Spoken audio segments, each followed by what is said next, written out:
As you make calls through PhoneBurner, you're going to see different buttons across the bottom of the screen. These buttons across the bottom of the screen are referred to as dispositions. Now, there are two types of disposition sets in PhoneBurner. As you can see here on the main dispositions page, we have our dialing sets and our live answer sets.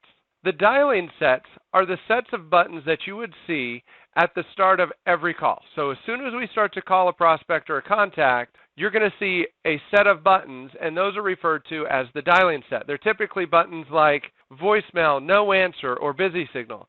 Now, if you'd like to see an example of what those buttons might look like in a dial session, you can click on this See Example link right here.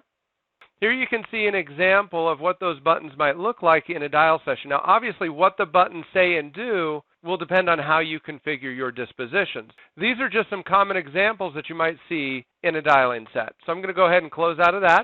And then the live answer set is the set of buttons that you'll only see after you complete a live conversation.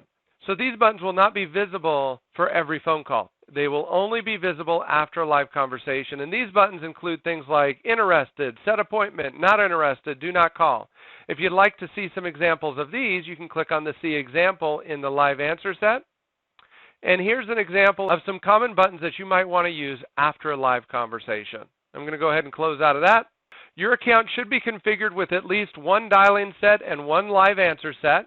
You can edit the dialing or live answer sets by just clicking on the name of the set that you'd like to edit, or over on the right-hand side under the Actions column, you can click on the little edit buttons to edit them.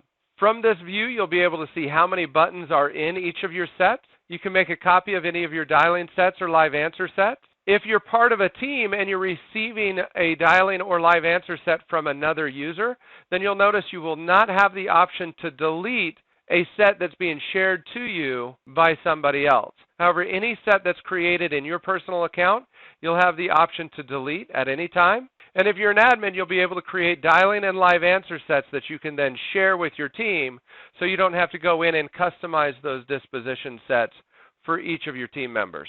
And then finally, you'll be able to set one of your dialing sets and one of your live answer sets as a default, allowing you to quickly start a dial session using those particular buttons. And that's a quick little overview of your disposition. Now it's time for you to start customizing your own dialing and live answer sets. And happy dialing.